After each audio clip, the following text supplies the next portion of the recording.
പ്രാചീനകാലം മുതൽ മനുഷ്യ പുരോഗതിയുടെ ഈ ഉത്തരാധുനിക നാം ജീവിക്കുന്ന കാലത്തും തുടർന്ന് അങ്ങോട്ടും കലയും സാഹിത്യവും വഹിച്ച പങ്ക് വിവരിക്കാനാവാത്തതാണ്. ബ്രാഹ്മണ മേധാവിത്വം മനുഷ്യ ജീവിതത്തെ വേലികെട്ടി വേർതിരിക്കാൻ തുടങ്ങിയ കാലത്ത് സൂര്യപ്രകാശത്തിൽ വഴി നടക്കാൻ അനുമതിയില്ലാത്ത നിസ്വർഗത്തിന്റെ പ്രതിഷേധത്തിന്റെയും അടിച്ചമർത്തലിന്റെയും പ്രതീക്ഷകളുടെയും സ്നേഹത്തിന്റെയും വിശ്വാസത്തിന്റെയും ഒക്കെ പാട്ടിലും സംഗീതത്തിലും വ്യക്തമായ രാഷ്ട്രീയ മൂല്യങ്ങളുണ്ട്, നവോത്ഥാന മൂല്യങ്ങളുണ്ട്. പഴയ പാണനാർ പാട്ടുകളിലെ നവോത്ഥാന രാഷ്ട്രീയത്തെക്കുറിച്ച് പ്രശസ്ത കവിയും സാഹിത്യകാരനുമായ ശ്രീ ആലങ്കോട് ലീലാകൃഷ്ണൻ വിവരിക്കുന്നത് ശ്രദ്ധിക്കുക.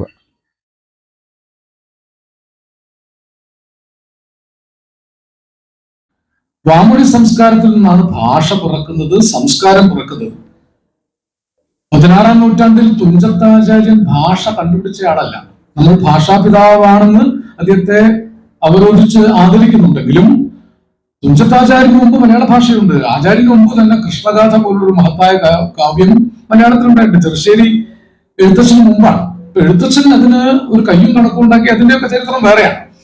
എഴുത്തച്ഛനും നൂറ്റാണ്ടുകൾക്ക് മുമ്പ് തന്നെ മലയാളത്തിൽ വലിയ പാട്ട് പാരമ്പര്യങ്ങൾ, എണ്ണമറ്റ പാട്ട് പാരമ്പര്യങ്ങളുണ്ട്. നമുക്ക് അത്ഭുതം തോന്നുന്ന, കേരളത്തിന്റെ ഉടനീളം സഞ്ചരിച്ചാൽ എത്രയെത്രയോ സമ്പാദിക്കേണ്ടതായ, എത്രയെത്രയോ പഠിക്കപ്പെടേണ്ടതായ വാമൊഴി, വാങ്മൂല, നാടോടി വിജ്ഞാനീയം. നമ്മൾ സാമാന്യമായിട്ട് ഇതിനെയൊക്കെ നാടോടി പാട്ടുകൾ എന്നാണ് വിളിക്കുന്നത്. ഇത് നാടോടി പാട്ടുകൾ മാത്രമല്ല, അത് ജനസംസ്കാര ഗാനങ്ങളാണ്. ജനസംസ്കാരം എന്ന് അതിന് പറയുന്നത്.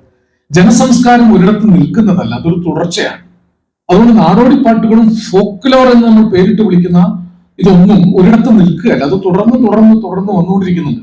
ഒരു ജനതയുടെ പരിണാമത്തിന്റെ പല ഘട്ടങ്ങളിൽ ഈ നാടോടി പാരമ്പര്യം ശക്തിപ്പെട്ട് ജനതയെ പിന്തുണച്ചുകൊണ്ടിരിക്കും. അതുകൊണ്ട് പ്രതിസന്ധി വരുമ്പോൾ നമ്മുടെ പ്രധാനപ്പെട്ട സാംസ്കാരിക സമരങ്ങൾക്ക് നമുക്ക് ഇന്ധനമായിട്ട് ഉപയോഗിക്കാൻ സാധിക്കുക നാടൻ പാട്ടുകളെയും നാടോടി പാട്ടുകളെയാണ്.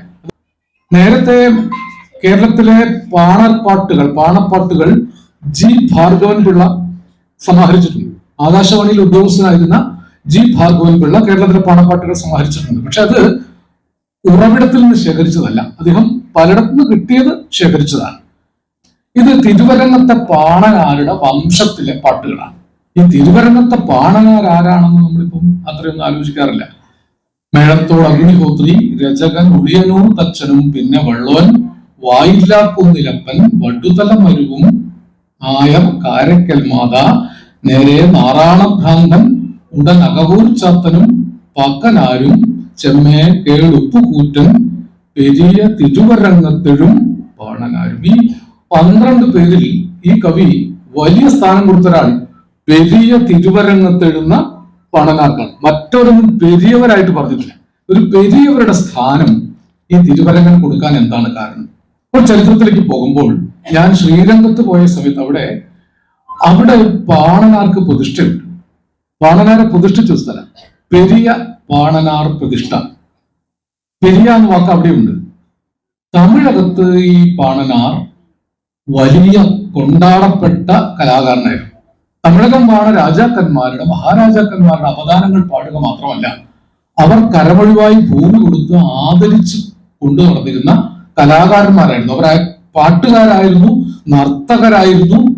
പല നിലയ്ക്കും തമിഴകത്തിന്റെ കലകൾ, അന്ന് തമിഴകവും കേരളവും ഒന്നിച്ച പഴയൊരു കാലത്ത് തമിഴകത്തിന്റെ ഭാഗമാണ് കേരളം.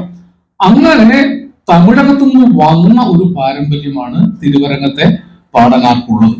ഈ പന്തിരുകുല കഥ ഏതാണ്ട് കാവേരി തീരത്തുണ്ട്, നിളാതീരത്തുണ്ട്. അതിന്റെ ചരിത്രത്തിലേക്ക് ഞാൻ കടക്കുന്നില്ല. അപ്പൊ പന്തിരുകുല കഥ ഉണ്ടായിട്ട് 1600 വർഷമായി എന്നാണ് യജ്ഞസ്ഥാനം സംരക്ഷ്യം എന്ന കരിദിന സംഖ്യ വെച്ച് ഗണിച്ച് ജ്യോതിശാസ്ത്രകാരന്മാർ പറഞ്ഞിട്ടുള്ളത്. അതിനെ നമ്മൾ വിശ്വസിക്കാതിരിക്കുകയോ ചെയ്യാം.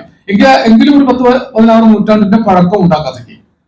അതിലെ ഒരു അത്ഭുതം അല്ലെങ്കിൽ അതിലൊരു സംഗതി, ഈ ആളുകളൊക്കെ അന്നത്തെ കാലത്തെ ശൂദ്രരോ അതിന് താഴെയുള്ളവരോ, നായർ മാത്രമാണ് ശൂദ്രൻ, ബാക്കിയുള്ളതൊക്കെ ആശാരി, തച്ചൻ, പറയൻ, ഇവരൊക്കെ ഇന്ന് ജാതിയിൽ താഴ്ന്നവരാണ്.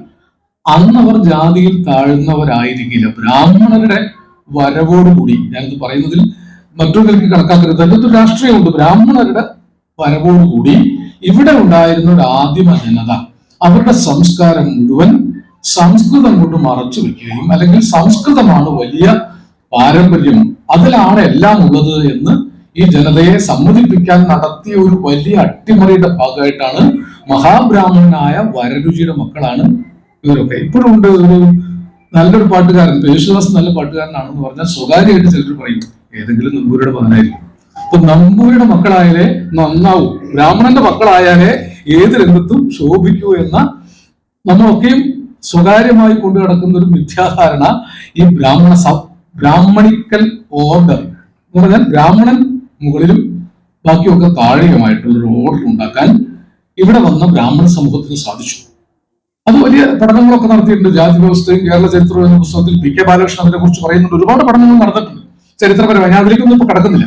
ഈ ബ്രാഹ്മണിക്കൽ ഓർഡറിലേക്ക് കേരളീയ സംസ്കാരത്തെ പുനഃക്രമീകരിച്ച ഒരു ഘട്ടത്തിലാണ് അമ്മയുടെ സ്ഥാനം പറയിക്ക് കൊടുത്തു. ഒരു ഒത്തുതീർപ്പാണ്.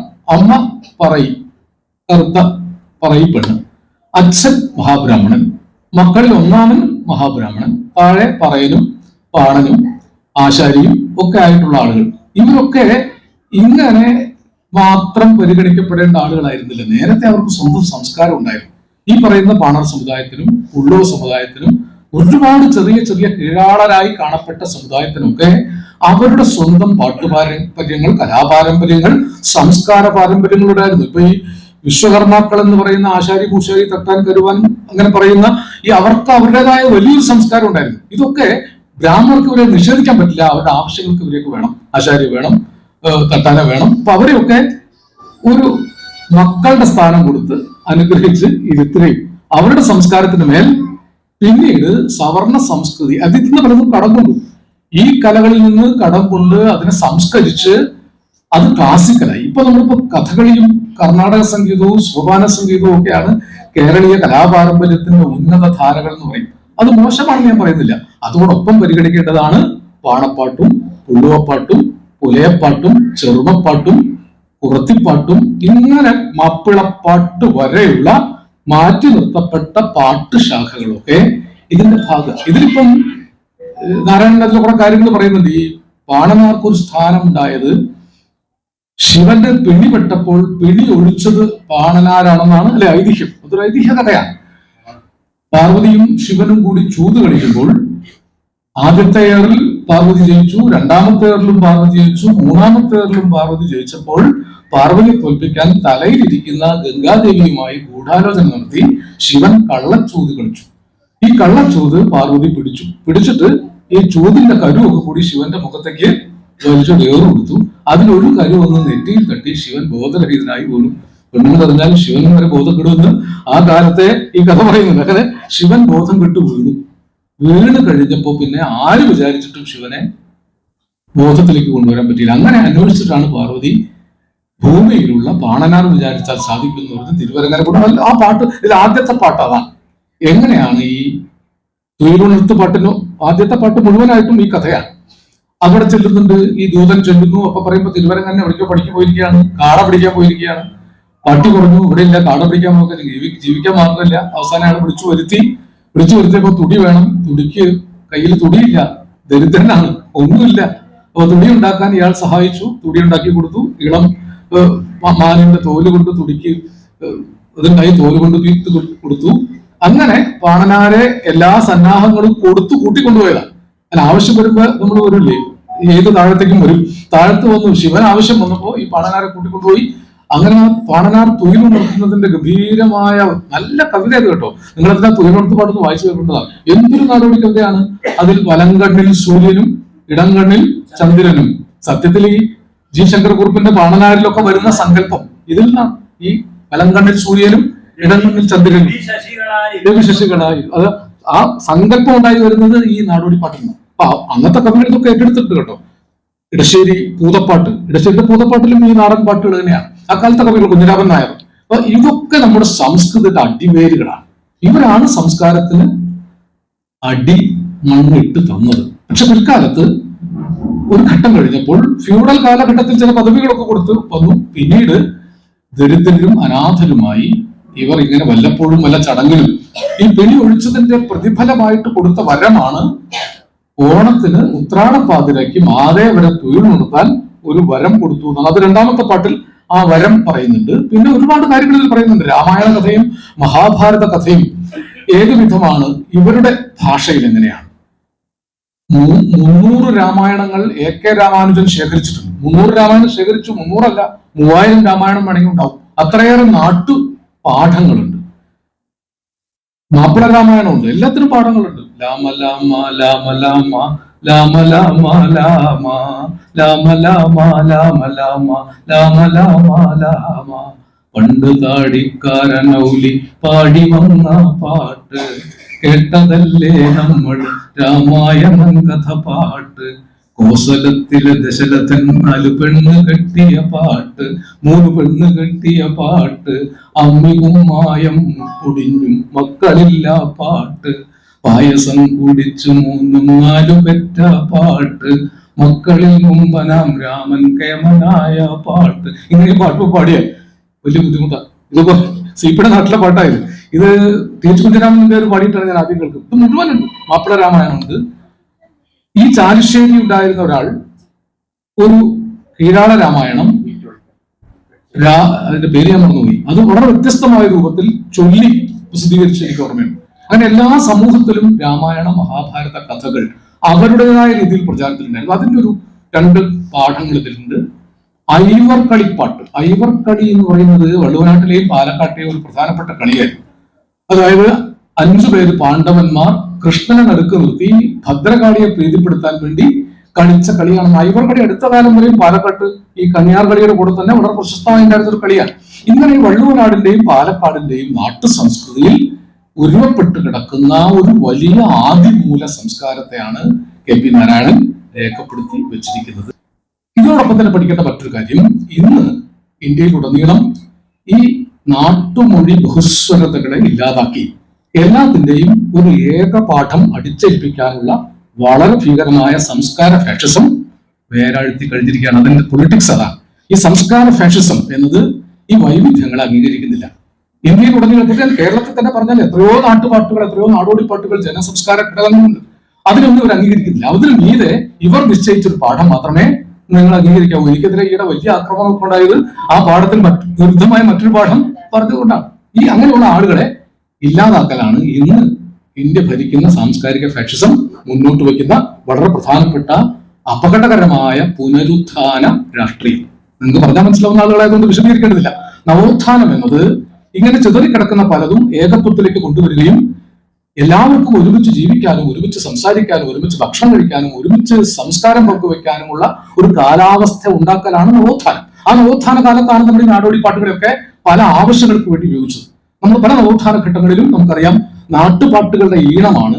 ചട്ടമ്പി സ്വാമികളാണെങ്കിലും ശ്രീനാരായണ ഗുരു തൊട്ട് പല ആളുകൾ, ബ്രഹ്മാനന്ദ ശിവയോഗി അടക്കമുള്ള ആളുകൾ ഈ നാട്ടുമൊഴിയുടെ പാഠങ്ങളെയാണ്. അതിനു മുമ്പ് എഴുത്തച്ഛൻ ചന്ദന തണലൂടെ മന്ദമാരുതമേറ്റ് ഇന്ദീഷ പാടി വരും സുന്ദരി കിളിപ്പെണ്ണെ എന്ന ഒരു നാട്ടുപാട്ടുമൊഴിയെയാണ് ചാരുശാലിക പൈതലെ ചാരുശീലെ പരികാരവുമുളെ കഥാശേഷവും ചൊൽഗതി എന്ന വൃത്തമായിട്ട് പരിഷ്കരിക്കുന്നത്. കുഞ്ചൻ നമ്പ്യാർ ചാക്യാരോട് പിണങ്ങേണ്ടി വന്നപ്പോൾ അന്നത്തെ കാലത്തെ പറയന്റെയും ഓട്ടന്റെയും ശീതങ്കന്റെയും തുള്ളലുകളെയാണ് അമ്പലത്തിൽ കയറ്റാൻ വേണ്ടി പുതിയ തുള്ളലുണ്ടാക്കിയത്. നമ്മൾ 20-ാം നൂറ്റാണ്ടിലാണ് ക്ഷേത്രപ്രവേശനം നടത്തിയതെങ്കിലും 18-ാം നൂറ്റാണ്ടിൽ കുഞ്ചൻ നമ്പ്യാർ അധകൃത സംസ്കൃതിയെ ക്ഷേത്രപ്രവേശനം ചെയ്യിച്ചു. എഴുത്തുകാരൊക്കെ ചെയ്യുന്ന വലിയ സേവനം അതാണ്. ചെതറിക്കിടക്കുന്ന മാപ്പിളപ്പാട്ട് വഴക്കങ്ങളിലെ എണ്ണമറ്റ വഴക്കങ്ങളെയാണ് മാപ്പിള മഹാകവി എന്നറിയപ്പെട്ട യഥാർത്ഥ മഹാകവിയായ മോയിൻകുട്ടി വൈദ്യർ. ഇപ്പൊ നമുക്ക് അത്ഭുതം തോന്നും. അത് പരിശോധിച്ചാൽ പൂമകളാണ് ജമാൽ പുന്നാരെ താളം ബീവി മങ്ങൾ മീതെ മണിച്ചിത്തിരം ആഭരണ കോവയണിന്ത ബീവി. ഈ ഒരു ഈണം സത്യത്തിൽ നമ്മുടെ പഴയ നാട്യമാണ്. മാവേലി നാടു വാണിടും കാലം മനുഷ്യരെല്ലാരും ഒന്നുപോലെ. ഈ ഇനത്തിൽ നോക്കുന്നത് ചൊല്ലാം. പൂമകളാണ് പുന്നാരെ താളം നിഗന്ധ ബീവി. ഇത് ഒരു ആവർത്തിക്കുന്ന ഫോക്ലോറാണ്. മലരണിക്കാടുകൾ തിങ്ങി വിങ്ങി മരതക കാന്തി മുങ്ങി. നേരത്തെ പറഞ്ഞ TH കുഞ്ഞിരാമൻ നമ്പ്യാരുടെ മധുരേരിക്ക് ഇങ്ങനെ പാടും. കോലത്തിരിനാട് തുളുവർ നാട് കോട്ടയം കടത്തൂവൈ നാടുവാണ. സിനിമ പാട്ടിലേക്ക് വരുമ്പോൾ പുത്തൂരം വീട്ടിൽ ജനിച്ചോരെല്ലാം പൂപോലഴകുള്ളോരായിരുന്നു. ഇങ്ങനെ വേണമെങ്കിൽ ആയിരക്കണക്കിന് ഉദാഹരണങ്ങൾ പറയാം. ഇത് നേരത്തെ അടിസ്ഥാനപരമായിട്ട് ഒരു ഫോക്ലോറാണ്, പലതായി പിരിഞ്ഞു പോയ ഒരു ഫോക്ലോറാണ്. പല ഈണങ്ങളിലും പല താളങ്ങളിലും പല സമൂഹങ്ങൾ കാത്തു സൂക്ഷിച്ച ഒരു പൊതുജനസംസ്കാര ഘടകത്തെയാണ് ഒരു നവോത്ഥാന ഘട്ടത്തിൽ പൊതുവായ മുന്നേറ്റത്തിന് വേണ്ടി ഉപയോഗിക്കുന്നത്. നമുക്ക് ഏത് ഘട്ടത്തിൽ നോക്കിയാലും അത് വിസ്തരിച്ച് പറയേണ്ട ഒരു കാര്യമാണ്. എനിക്ക് ചിത്രപാൽ മാഷ് കൂടുതൽ ഇതിനെ കുറിച്ച് പറയുന്നതുകൊണ്ട് ഞാൻ ആ വിഷയത്തിലേക്ക് കൂടുതൽ കടക്കുന്നില്ല. ഇങ്ങനെ പല ഘട്ടത്തിലും നമ്മുടെ പല പാട്ടുകളും പരസ്പര ബന്ധമുള്ളവയാണ്. കുറത്തിപ്പാട്ട് എന്ന് പറയുന്ന അതിപ്രശസ്തമായ ഒരു പാട്ട്, ശ്രീഭുവനം നാടു തോറും നാടു നല്ല ദേശം കന്നിമുന്നം നാട്ടിലെ പിറന്നൊരു കുറത്തി വിഷ്ണുവിങ്കൽ ഭക്തിയോടെ വിശ്വസിച്ചോരുത്തൻ ഭക്തനായ നൽകുറവൻ വേട്ടുകൊണ്ടവളെ ഏകചക്രനെന്നുള്ളോ ബാലനും പിറന്നു അങ്ങൊരു നാളക്കൂറവൻ അക്കുറത്തി തന്നെ ഭംഗിയിൽ വിളിച്ചരികിൽ ചേർത്തു നിർത്തിച്ചൊല്ലി തീരുന്നു കൊണ്ടാൽ പാപകർമ്മമേറും ൂരു ചുറ്റി സഞ്ചരിച്ചാൽ പാപകർമ്മം തീരും. ഇത് വളരെ പ്രബലമായ ഒരു ഫോക്കാണ്. കുറത്തി സമൂഹം അല്ലെങ്കിൽ കുറവ സമൂഹം എന്നത് ആദിവാസി സ്വഭാവമുള്ള ഒരു പഴയ കീഴാണ സമൂഹമാണ്. അതുകൊണ്ടാണ് കടമനിട്ട രാമകൃഷ്ണൻ കുറത്തി എന്ന പേരിൽ തന്നെ കവിത എഴുതുന്നുണ്ട്. മലഞ്ചൂരൽ മടയിൽ നിന്നും കുറത്തിയെത്തുന്നു, വിളഞ്ഞ ചൂരപ്പനമ്പ് പോലെ കുറത്തിയെത്തുന്നു, കരിയിലാഞ്ചി കാട്ടിൽ നിന്നും കുറത്തിയെത്തുന്നു, കരിയിലാഞ്ചി വള്ളി പോലെ കുറത്തിയെത്തുന്നു. ആ കവിത ഓർമ്മയുണ്ടാവും. വെട്ടനായ്ക്കട പല്ലിൽ നിന്നും വിണ്ടുകൂറിയ നെഞ്ചുമായി കുറത്തിയെത്തുന്നു, വെന്ത മണ്ണിൽ വേറുപോലെ കുറത്തിയെത്തുന്നു. ആ കുറത്തിയാണ് പറയുന്നത്, എല്ലുപൊക്കിയ ഗോപുരങ്ങൾ കണക്ക് ഞങ്ങൾ ഉയർന്നിടും, കല്ലുവാകിയ കോട്ട കൊത്തളവാഹനങ്ങൾ തകർത്തിടും, കുപ്പമാടക്കുടിയിൽ നിന്നും സർപ്പവ്യൂഹം ഒരുക്കി നിങ്ങളുടെ നേർക്ക് പത്തിയെടുത്തിരച്ചു വരും അടിമ ഞങ്ങൾ. ഇഴയുമെന്നാൽ പുഴുവുമല്ല, അടിമയല്ല, ഞങ്ങൾ ഉയർത്തെഴുന്നേറ്റ് വരും എന്നീ ഫോക്ലോറിൽ നിന്നാണ് കടമനിട്ട ആധുനിക കാലത്തും ഇതിനെ എടുക്കുന്നത് അടിത്തട്ടിൽ നിന്നാണ്. ഇത് ഉണ്ടായില്ലെങ്കിൽ എടുക്കാൻ പറ്റില്ല. ഒരു പൂതപ്പാട്ട് പാടണമെങ്കിൽ പാണപ്പൂതത്തെയും പറയപ്പൂതത്തെയും കാണണം. പാണപ്പൂതവും പറയപ്പൂതവും തമ്മിൽ വ്യത്യാസമുണ്ട് അല്ലെ? പറപ്പൂതത്തിന് വലിയ അലങ്കാരങ്ങളൊക്കെ ഉണ്ട്. ഇന്ന് കാണുന്ന അയ്യയ്യാവര വമ്പിളിപ്പൂങ്കല നെയ്യിലണിഞ്ഞ കരിമ്പൂതം വാസത്തിൽ പറപ്പൂത. പാണപ്പൂതം കുറച്ചുകൂടി സൗമ്യ സ്വഭാവമുള്ളതായിരിക്കും. കണ്ട ഓർമ്മയുണ്ട്, ഇങ്ങനെ ഈ ഉത്തരീയത്തിന്റെ രണ്ടറ്റത്ത് ഇങ്ങനെ ഒരു പൂ പോലെ വിടർത്തി വെച്ച് ഇങ്ങനെ കളിക്കുന്ന ഒരു ഭംഗിയുള്ള, അത് പെൺപൂതമുണ്ട്, വെള്ളാട്ടും ഉണ്ട്, കുമ്മി അല്ലെ? വെള്ളാട്ടും കുമ്മി രണ്ട് തരത്തിലുള്ള പൂതങ്ങൾ പാണപ്പൂതമുണ്ട്. ഈ പൂതങ്ങളൊക്കെ തന്നെ സത്യത്തിൽ ഈ കീഴാള ഫോക്കിൽ നിന്നുണ്ടായി വന്ന നാടോടി നാടകത്തിലെ കഥാപാത്രങ്ങളാണ്. ശരിക്കും അങ്ങനെ പഠിക്കേണ്ടതുണ്ട്. ഇതായിരുന്നു നമ്മുടെ അടിസ്ഥാനം. ഒരുപക്ഷെ നമ്മുടെ തെയ്യങ്ങൾ, നമ്മുടെ തിറകൾ, നമ്മുടെ മൂക്കൻ ചാത്തൻ, നമ്മുടെ മറ്റനേകം നാട്ടുകലാരൂപങ്ങൾ, കൃഷി കഴിഞ്ഞ പാടത്തു നിന്ന് അവിടുത്തെ വൈക്കോൽ വെച്ച് കെട്ടിയുണ്ടാക്കുന്ന വൈക്കോൽ പൂതങ്ങൾ, ഓലയുടെ മടൽ വെട്ടിയെടുത്ത് അതുകൊണ്ടുണ്ടാക്കുന്ന കിരീടമൊക്കെ വെച്ചുള്ള കാളികൾ, കരിങ്കാളികൾ, മൂക്കൻ ചാത്തന്മാർ, ഇങ്ങനെ കീഴാള സമൂഹങ്ങളുടെ ഭൂതങ്ങളും കോലങ്ങളുമാണ് വാസ്തവത്തിൽ നമ്മുടെ അടിസ്ഥാന തിയേറ്ററിന്റെ കൂടി ബലം. ഇവരെ നമ്മൾ മാറ്റുകയും നമ്മൾ വെസ്റ്റേൺ തിയേറ്ററിനെ കടന്നുപോവുകയാണ് ചെയ്യുന്നത്. ഈ തിയേറ്ററിനെയാണ് ആദ്യകാലത്ത് നവോത്ഥാനത്തിന്റെ ഘട്ടത്തിലൊക്കെ നമ്മൾ ഉപയോഗിച്ചത്. ഇപ്പൊ നവോത്ഥാനത്തിന്റെ ഇന്ധനമാണ് ഈ ഫോക്ലോർ. ഞാൻ പറഞ്ഞു വന്നത് ഇങ്ങനെയാണ്, നമ്മെ ഏകശിലാനിർമ്മിതമായ ഒരു ഫാഷിസ്റ്റ് ഘടനയിലേക്ക്, ഒറ്റ വാർപ്പിലേക്ക് തള്ളിയിടാൻ ശ്രമിക്കുന്ന സാംസ്കാരിക നിരപ്പാക്കലിനെതിരെ രണ്ട് തരം നിരപ്പാക്കലാണ്. ഒരു വശത്ത് ഫാഷിസ്റ്റുകളുടെ നിരപ്പാക്കൽ, മറ്റൊരിടത്ത് മുതലാളിത്തത്തിന്റെ നിരപ്പാക്കൽ. മുതലാളിത്തം ലോകത്തെല്ലായിടത്തും ഒരേ തിപ്പും തീരും കുടിയും. ഇപ്പൊ ഹാലോവിൻ എന്ന് പറയുന്ന അമേരിക്കയിലെ ഒരു നാടക വേഷം ചെറിയ കുട്ടിയോട് ചോദിച്ചാൽ കാണും. കാരണം അവർ ടി വി കാണുന്നത് ഹലോവിന്റെ ഭൂതങ്ങളെയാണ്. ഹലോവിൻ ഭൂതം എന്റെ ചെറിയ 2 വയസ്സായ കുട്ടിക്ക് വരെ കാണാം, അറിയാം. കാരണം അവൻ സ്ഥിരം കാണുന്നത് ഈ ഹലോവിൻ ഭൂതത്തെയാണ്. അവൻ പാണഭൂതത്തെ കണ്ടിട്ടില്ല, അവൻ പാണഭൂതത്തെ കണ്ടിട്ടില്ല, അവൻ പൂരം കാണാൻ പോകുന്നില്ല. അവനെ ഈ ടെലിവിഷൻ ശൃംഖലകളിലൂടെ നിരപ്പാക്കുന്നത് വികസിത മുതലാളിത്തത്തിന്റെ സംസ്കാര വിതരണ ശൃംഖലകളാണ്. മറ്റൊരിടത്ത് ആര്യ അല്ലെങ്കിൽ സവർണ ആശയങ്ങൾ, അത് മാത്രമാണ് കല. കഥകളി മാത്രമാണ് കല. മോശമല്ല കഥകളി, അതൊന്നും മോശമാക്കാൻ വേണ്ടി പറയുന്നില്ല. കഥകളിക്ക് താഴെയല്ല നമ്മുടെ മുടിയേറ്റുകളും നമ്മുടെ കന്യാർകളികളും നമ്മുടെ ഐവർ കളികളും നമ്മുടെ തെയ്യങ്ങളും ഒക്കെ. അതൊക്കെ ഫോക്ലോറിൽ നിന്ന് വന്നതാണ്. ഇതിന്റെ മുഖത്തെഴുത്തും ദേഹത്തെഴുത്തും പറഞ്ഞാൽ ഇഷ്ടം പോലെ ഉണ്ട്. ഈ മുഖത്തെഴുത്ത്, ദേഹത്തെഴുത്ത്, നിലത്തെഴുത്ത്, ചുമരെഴുത്ത്, ഇതൊക്കെ നമ്മുടെ കലയിലുള്ളതാണ്, നമ്മുടെ തളങ്ങളിലുള്ളതാണ്. ഇങ്ങനെ വലിയൊരു പാരമ്പര്യമുണ്ട്. ഇതൊന്നും പാരമ്പര്യവാദമല്ല, അത് ഫ്യൂഡലുമല്ല, അത് നാടോടിയാണ്. നമ്മൾ ഫ്യൂഡലായ പിന്മടക്കങ്ങളെ നിരോധിക്കുകയും നാടോടിയായ വളർച്ചകളെ സഹായിക്കുകയും ചെയ്യേണ്ടത് പുരോഗമനവാദികളുടെ ഒരു ചുമതല. ഇത് രണ്ടും തമ്മിൽ തിരിച്ചറിയണം. ഫ്യൂഡൽ എന്താണ്, നാടോടി എന്താണ്. നാടോടിയാണ് ഈ പകനർപ്പാട്ട്. നാടോടിത്തത്തിന്റെ ഘടനകളിൽ ഇതൊക്കെ ഉണ്ട്. ഒരുപാട് ഉദാഹരണങ്ങൾ ഇനിയും പറയാം. ഞാൻ പറഞ്ഞില്ല, ഈ കുറത്തിപ്പാട്ടിന്റെ ഇടത്തിൽ ഇഷ്ടം പോലെ മാപ്പിളപ്പാട്ടുകളുണ്ട്. ഇതൊക്കെ അടിസ്ഥാനപരമായിട്ട് ഒന്നാണ്. ഈ കീഴാളമാക്കപ്പെട്ടവർക്കൊക്കെ തമ്മിൽ ഒരു ബന്ധമുണ്ട് അല്ലെ? അതുകൊണ്ട് ചിച്ചിലെന്നും ചിലച്ചിലെന്നും കാൽപദത്തിൻോശ ഓശ കേട്ടി മാമലിയാർ പിന്തിരിഞ്ഞു നോക്കി. അങ്ങനെയാണോ പാടുന്നത്? ഇങ്ങനെ ഒരു പക്ഷെ നിങ്ങൾ കേട്ട് കാണില്ലേ? ഇത് പാടുന്നത് അങ്ങനെയല്ല. വിളയിൽ ഫസീല വരെ പാടിയിട്ടുള്ളത് ചിച്ചിലെന്നും ചിലച്ചിലെന്നും കാൽപദത്തിൻോശ ഓശ കേട്ടി മാമലിയ പിന്തിരിഞ്ഞ് നോക്കി. കേൾക്കുമ്പോ രണ്ടാണെന്ന് തോന്നില്ലേ? യാതൊരു ബന്ധമില്ലാത്ത ഗണമാണ്, പക്ഷെ ഇത് ഒന്നാണ്. ഇതാണ് സംസ്കാരത്തിന്റെ അടിസ്ഥാന പാഠം. കാണുമ്പോൾ വളരെ വ്യത്യസ്തമായി രണ്ടായും മൂന്നായും നാലായും പലതായും കാണുന്നതൊക്കെ അടിസ്ഥാനപരമായി ഒന്ന് തന്നെയാണ്.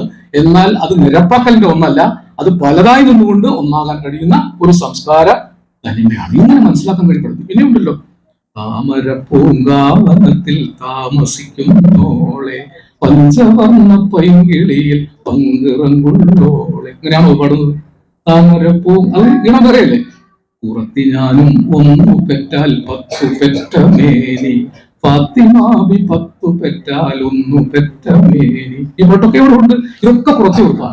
കുറച്ചിന് മാത്രം വൃത്തമല്ല, അത് ജനസംസ്കാരത്തിൽ വ്യാപിച്ചു കിടക്കുന്നതാണ്. ഈ പാണപ്പാട്ടുകളുടെ ഈണങ്ങൾ ഇതുപോലെ നാഥ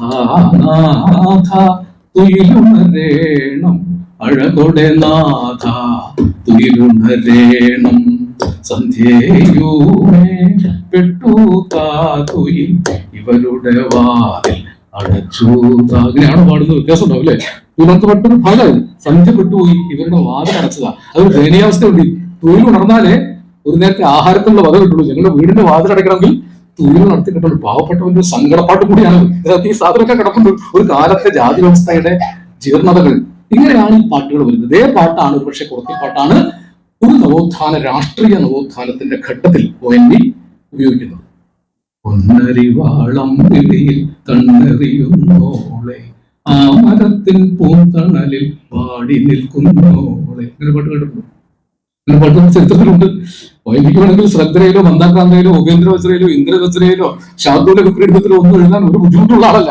അദ്ദേഹം ഈ പാവപ്പെട്ടവരുടെ കീഴാളരുടെ വൃത്തം വരെ തെരഞ്ഞു പിടിച്ചത് നിങ്ങളെന്നെ കമ്മ്യൂണിസ്റ്റ് ആക്കിയ പോലൊരു ചരിത്ര നാടകത്തിനും അതുപോലുള്ള നാടകങ്ങൾക്കും വേണ്ടിയുള്ള ഇന്ധനമാണ്.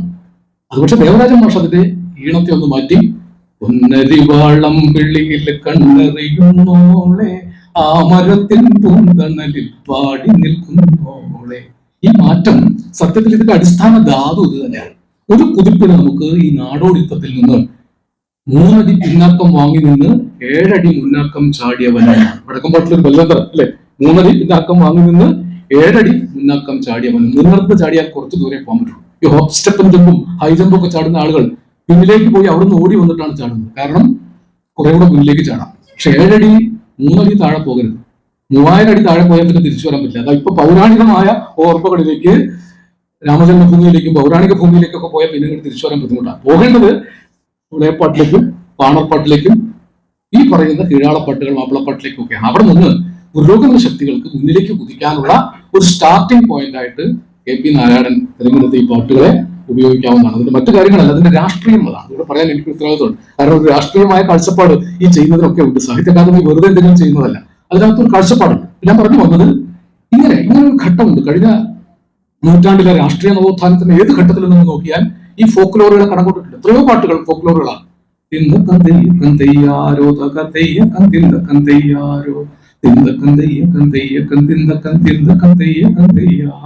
ഇത് മുതിപ്പാട്ടാണ്. മുതിപ്പാട്ടിന്റെ വൈത്താരിയം ഇതാണ്. ചെപ്പ് കിഴക്കണ ചങ്ങാതി നിന്റെ ചെപ്പ് തുറന്നൊന്നു കാട്ടൂലെ മണിപ്പൊന്മാല. കേൾക്കുമ്പോൾ നമുക്ക് നല്ല പരിചയമുണ്ടല്ലോ എന്ന് തോന്നുന്നത് നമ്മൾ ഈ മെതിപ്പാട്ടിന്റെ സംസ്കാരത്തിൽ വന്നവരാണ്. നമ്മൾ കൊയ്ത്തും വിധിയൊക്കെ കണ്ടവരാണ്. ജിഞ്ചക്കന്താരോ ജിഞ്ചക്കന്താരോ ജിഞ്ചക്കൻ ജിഞ്ചക്കൻ ജിഞ്ചക്കന്താരോ കുഞ്ചവയൽ കൊയ്തല്ലോ കൊഞ്ചടി കൊഞ്ചടി തത്തമ്മേ. നീലക്കൊയിലെ പാട്ടാണ് ഇത്. നമ്മൾ കേട്ടൊരു പാട്ടാണ്, നമ്മുടെ കൊയ്ത്ത് പാട്ടാണ്. എന്തിനും നോക്കണ്ണ എന്തിന് നോക്കണ്ണ ചന്ദീരാ നീ ഞങ്ങളെ അയ്യാ ചന്ദീര അയ്യാ ചന്ദീരാ നീ ഞങ്ങളെ. ഞാനില്ലാമേ പോട്ട് കല്യാണ ചെക്കനുണ്ട് താഴെ കല്യാണ ചെക്കനുണ്ട്. കേരാഘവൻ ഒരു കീഴാളപ്പാട്ടിൽ നിന്നാണ് ഈ പാട്ട് കൊണ്ടുവരുന്നത്. പി ഭാസ്കരന്റെ വരികളാണ്. പി ഭാസ്കരന്റെ ജന്മശതാബ്ദിയിൽ സന്ദർഭം കേട്ടോ നോക്കുക. ഈ ഫോക്ലോർ ഘടകങ്ങളെ മുഴുവൻ പാട്ടിലേക്ക് കൊണ്ടുവന്ന ഒരാളാണ്. ലോകത്തുള്ളവർ മുഴുവൻ മാപ്പിളപ്പാട്ട് പാടിയത് ഭാസ്കരന്റെ ഒറ്റ പാട്ടുകൊണ്ടാണ്. കായലരികത്ത് വലയെറിഞ്ഞപ്പോ വളകിലുക്കിയ സുന്ദരി പെണ്ണ് കെട്ടിന് കുറിയെടുക്കുമ്പോൾ ഒരു നറുക്കിന് ചേർക്കണേ. അതിനു മുമ്പ് ഒരു നമ്പൂതിരി മാപ്പിളപ്പാട്ട് പാടില്ല, ഇതെല്ലാവരും പാടി, എല്ലാവരെ കൊണ്ടും പാടിച്ചു. ഇത് നവോത്ഥാന രാഷ്ട്രീയത്തിന്റെ ഒരു സംസ്കാര പ്രയോഗമാണ്. നവോത്ഥാന രാഷ്ട്രീയത്തിന്റെ ഒരു സംസ്കാര പ്രയോഗമാണ്. കീഴാളരും അനാഥരും തിരസ്കൃതരും ബഹിഷ്കൃതരും തള്ളിമാറ്റപ്പെട്ടവരും പുറമ്പോക്ക് നിവാസികളുമായി പല കാരണങ്ങളാൽ സാമൂഹികമായി ചരിത്രപരമായ കാരണങ്ങളാൽ സാമൂഹികമായി പിന്തള്ളപ്പെട്ട ജനവിഭാഗങ്ങളുടെ പാട്ടുകളും അവരുടെ ഈണങ്ങളും അവരുടെ സംസ്കാരം ഉപയോഗിച്ച് മുഖ്യധാരാ പാട്ടുകൾ ഉണ്ടാക്കിയെടുക്കുമ്പോൾ ചവിട്ടിത്താഴ്ത്തപ്പെട്ട പലതരം കീഴാള ജനതകൾ മുഖ്യധാരാ ജീവിതത്തിന്റെ മുകൾ തട്ടിലേക്ക് കയറി വരും. വലിയ സങ്കീർണമായ വാചകമാണ് പറഞ്ഞത്. അഴിക്കോട് ഭാഷയൊക്കെ പറയുന്നത് പോലെ ചിലപ്പോൾ സംഭവിച്ചു പോകുന്നതാണ്. ഇനി ഞാൻ വിശദീകരിക്കുന്നില്ല, ഇത് മനസ്സിലാക്കിയെടുത്തോളം മനസ്സിലാക്കിയാൽ മതി. അങ്ങനെ താഴ്ത്തപ്പെട്ടവരെ ഉയർത്താൻ സംസ്കാരത്തിന്റെ കീഴ്ഘടകങ്ങൾ, ആ താഴെത്തട്ടിലെ ഘടകങ്ങൾ ഉപയോഗപ്പെടുത്താമെന്നുള്ളത് ഒരു പുരോഗമന രാഷ്ട്രീയ ചിന്തയാണ്. എത്ര പാട്ടുകൾ, ആദ്യകാലത്തെ KPC പാട്ടുകളൊക്കെ അതാ. എല്ലിമുള്ളം കാടുകളിൽ ലെല്ലലെല്ലം പാടി വരും തെന്നലേ തെന്നലേ, തല്ലിമലത്താവുകളിൽ വല്ലികളിലൂയലാടും തെന്നലേ തെന്നലേ. ഒക്കെ നാടോടി പാട്ടുകളിൽ നിന്ന് വന്നതാണ്. ത്വരം പാട്ടുകൾ, അധ്വാനിക്കുമ്പോൾ പാടുന്ന പാട്ടുകൾ, പണിപ്പാട്ടുകൾ, അതിനെയാണ്. വള്ളിക്കുടലിനുള്ളിലിരിക്കും പുള്ളിക്കുയിലേ പാടും പുള്ളിക്കുയിലേ പാടും മാനം പൂത്തതറിഞ്ഞില്ലേ. ഇതൊക്കെ പിന്നീട് നമ്മൾ സിനിമ പാട്ടുകൾ വന്നു. മാനത്തെ നീലിപ്പുലയ്ക്ക് മഴ പെയ്ത ചോരുന്ന വീട്. ആദ്യകാലത്തെ പാട്ടുകളിലൊക്കെ ഈ കീഴാള ഫോക്ക് ഘടകങ്ങളെ, നമ്മുടെ നാടോടി പാട്ടിന്റെ ഘടകങ്ങളെ, അന്തർ സംഗീതത്തെ എടുത്ത് നമ്മുടെ കലയുടെ, നവോത്ഥാന കലയുടെ, പുരോഗമന കലയുടെ അന്തസത്തയാക്കി മാറ്റുന്ന പ്രവർത്തനം നമ്മൾ നടത്തി. ഇപ്പൊ വരുന്ന കുഴപ്പമുണ്ടെങ്കിൽ ഇപ്പൊ മുഴുവൻ പാശ്ചാത്യം മാത്രം ആണ് നമ്മുടെ ചാനലുകളിലേക്ക് തള്ളിക്കയറി വരുന്നത്. നമ്മുടെ ഈ പറയുന്നത് പോലുള്ള മുതലാളിത്ത പൊതു വിതരണ വ്യവസ്ഥ നമ്മുടെ ഫോക്ലോർ ഘടകങ്ങളെ തള്ളി മാറ്റുകയും ജനസംസ്കാര ഘടകങ്ങളെ ഇല്ലാതാക്കുകയും ജനസംസ്കാര ഘടകങ്ങളുടെ മിടിപ്പ് താഴ്ത്തുകയും നാടൊട്ടുക്കുമുള്ള പലതിനെയും കൊണ്ടുവന്ന് തരികയും ചെയ്യുന്ന ഒരു പ്രവർത്തനമാണ്. അതിൽ നമുക്ക് ചെയ്യാവുന്ന ദുർബലമെങ്കിലും ശക്തമായ പ്രതിരോധങ്ങളിലൊന്ന് ഈ ജനതയൊക്കെ, ഇവിടുത്തെ കീഴാട സമൂഹങ്ങളൊക്കെ തന്നെ അവരുടെ സ്വന്തം സംസ്കൃതി കാത്തു സൂക്ഷിച്ചവരാണ്. അവർക്ക് പാട്ടുകളുണ്ട്, അവർക്ക് കലകളുണ്ട്, അവർ നർത്തകരായിരുന്നു, അവർക്ക് സ്വന്തം കലാരൂപങ്ങളുണ്ട്. ഇതൊക്കെ നമുക്ക് നവോത്ഥാന രാഷ്ട്രീയത്തിന് പ്രയോജനപ്പെട്ടിട്ടുണ്ട്. അങ്ങനെ ഒരുപാട് ഉദാഹരണങ്ങൾ പറയാനുണ്ട്. അതിസമ്പന്നമായ ഒരു സംസ്കാര സമ്പത്താണ് രേഖപ്പെടുത്തപ്പെടാതെ കിടക്കുന്നത്. അത് ശേഖരിക്കുകയും അത് പഠിക്കുകയും അത് വർഗീകരിക്കുകയും അത് ഇന്നത്തെ കൾച്ചറൽ ഫാഷിസത്തിനെതിരായി ബഹുസ്വരതയുടെ മാനവിക രാഷ്ട്രീയമായി ഉപയോഗപ്പെടുത്തുകയും ചെയ്യേണ്ടത് പുതിയ കാല പുരോഗമന പ്രവർത്തകരുടെ ഉത്തരവാദിത്വം കൂടിയാണ് എന്നുള്ളതുകൊണ്ട് ചെറുകാട് ട്രസ്റ്റ് ഏറ്റെടുത്തത് വലിയ ഉചിതമായ ഒരു പ്രവൃത്തിയാണ്. അക്കാദമി നേരത്തെ ഇതിൽ ബാധ്യതപ്പെട്ട ഒരു പ്രസ്ഥാനമാണ്. ചെറുകാട് ട്രസ്റ്റ് ഇതിന്റെ കൂടെ ചേർന്നതിന്റെ സന്തോഷം രേഖപ്പെടുത്തിക്കൊണ്ട് നിങ്ങളുടെ അനുവാദത്തോടു കൂടി ഈ പുസ്തകം പ്രകാശിപ്പിച്ചതായി അറിയിക്കുന്നു.